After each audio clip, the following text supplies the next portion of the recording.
Raf talk മലയാളത്തിലേക്ക് അവർക്കും സ്വാഗതം. ISLന്റെ പുതിയ സീസണിലെ ആദ്യ മത്സരത്തിൽ കേരള ബ്ലാസ്റ്റേഴ്സിന് പരാജയത്തോടെ തുടക്കം. ഏകപക്ഷീയമായ 2 ഗോളുകൾക്ക് മോഹൻ ബഗാൻ സൂപ്പർ ജയൻസ് കൊൽക്കത്തയിൽ ബ്ലാസ്റ്റേഴ്സിനെ പരാജയപ്പെടുത്തുമ്പോൾ മാക്ലാരനും അതുപോലെ ആൽഡ്രിഡുമാണ് മോഹൻ ബഗാൻ സൂപ്പർ ജയൻസിൻ്റെ ഗോളുകൾ കണ്ടെത്തിയത്. കളിയിൽ കേരള ബ്ലാസ്റ്റേഴ്സ് ആദ്യ 11-ൽ 2 വിദേശ താരങ്ങളെ മാത്രമാണ് ഇറക്കിയിരുന്നത്. ബെർത്തോമിയും അതുപോലെ ഒമർ ബായും വിദേശ താരങ്ങളായിട്ടുണ്ടായിരുന്നു. പക്ഷേ ഈ ഒരു കളി ആദ്യപാദമൊക്കെ കൃത്യമായിട്ട് മോഹൻ ബഗാൻ സൂപ്പർ ജയൻസിൻ്റെ വരുതിയിലായിരുന്നു.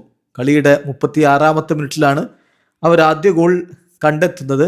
ജെയ്മി മക്ലാരൻ പന്ത് വലയിലേക്ക് എത്തിക്കുകയായിരുന്നു. ഇടവേള സമയത്ത് അവർ ഏകപക്ഷീയമായ ഒരു ഗോളിന് മുന്നിലായിരുന്നു. ശരിക്കും പറഞ്ഞാൽ ആദ്യ പകുതിയൊക്കെ കഴിയുമ്പോൾ ബ്ലാസ്റ്റേഴ്സിൻ്റെ ഭാഗത്ത് നിന്ന് പ്രത്യേകിച്ച് നീക്കങ്ങളൊന്നും ഉണ്ടായിരുന്നില്ല. ഡിഫെൻഡിങ് മാത്രമാണ് ബ്ലാസ്റ്റേഴ്സ് ചെയ്തുകൊണ്ടിരുന്നത്. മോഹൻ ബഗാൻ സൂപ്പർ ജയൻസിനാവട്ടെ നിരവധി അവസരങ്ങൾ ഉണ്ടാവുകയും ചെയ്തിരുന്നു. ഏതായാലും 1-0 ലീഡുമായിട്ട് അവർ ഇടവേള സമയത്ത് കളിക്കളം വിട്ടു. 2ാം പകുതിയിൽ കേരള ബ്ലാസ്റ്റേഴ്സ് മാറ്റങ്ങൾ വരുത്തി. തുടക്കത്തിൽ തന്നെ മർലോനെ കളിക്കളത്തിലേക്ക് വിട്ടു. അതുപോലെ കളിയുടെ 57-ാമത്തെ മിനിറ്റിൽ കെവിൻ യോക്ക് വന്നു. യോക്കിനെ സംബന്ധിച്ചിടത്തോളം അദ്ദേഹത്തിൻ്റെ ഒരു പേസ്, ഇടതുപാർശ്വത്തിലൂടെ അദ്ദേഹം അതിവേഗത്തിലുള്ള ചില നീക്കങ്ങളൊക്കെ നടത്തി. ബ്ലാസ്റ്റേഴ്സിന് വരുന്ന മത്സരങ്ങളിലേക്കൊരു പ്രതീക്ഷ അദ്ദേഹത്തിൻ്റെ ആ വേഗതയൊക്കെയാണ്. കളിയുടെ 81-ാമത്തെ മിനിറ്റിലാണ് പെട്രാറ്റോസിന് പകരം ടോം ആൽഡ്രിഡിനെ coach Sergio Lobera Mohun Bagan super ജയൻസിനായിട്ട് കളിക്കളത്തിലേക്ക് വിടുന്നത്. അദ്ദേഹമാണ് അവസാനം ബ്ലാസ്റ്റേഴ്സിനെതിരെ ഗോൾ കണ്ടെത്തിയത്. വളരെ അനായാസമായിട്ടാണ് ആ പന്ത് അദ്ദേഹം വലയിലേക്ക് എത്തിക്കുന്നത്. 4 മിനിറ്റിൻ്റെ അഡ ടൈമായിരുന്നു.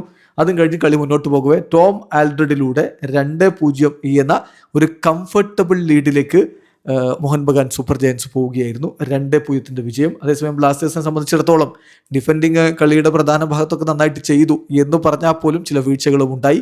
അത് എതിരാളികൾ മുതലെടുക്കുന്ന കാഴ്ച കണ്ടു. 2ാം പകുതിയിൽ അങ്ങനെ ഒരു ഗോള്, ആദ്യ പകുതിയിൽ ഒരു ഗോള്, അങ്ങനെ 2-0 വിജയം സ്വന്തമാക്കിയിരിക്കുന്നു മോഹൻ ബഗാൻ സൂപ്പർ ജയൻസ്. ബ്ലാസ്റ്റേഴ്സിൻ്റെ 2ാമത്തെ മത്സരം ഇങ്ങ് കൊച്ചിയിലാണ്. ഫെബ്രുവരി 22-ന് രാത്രി 7:30 മുംബൈ സിറ്റിക്കെതിരെ ബ്ലാസ്റ്റേഴ്സ് കൊച്ചിയിലെ മൈതാനത്ത് ഇറങ്ങുമ്പോൾ സീസണിലെ ആദ്യ വിജയം അവിടെ നേടാൻ കഴിയുമെന്ന പ്രതീക്ഷയിലാണ് ആരാധകരുള്ളത്. വീഡിയോ അവസാനിക്കുന്നു. ഫുട്ബോൾ ലോകത്തെ കൂടുതൽ വിശേഷങ്ങളുമായി റാഫ് ടോക്സ് എത്താം.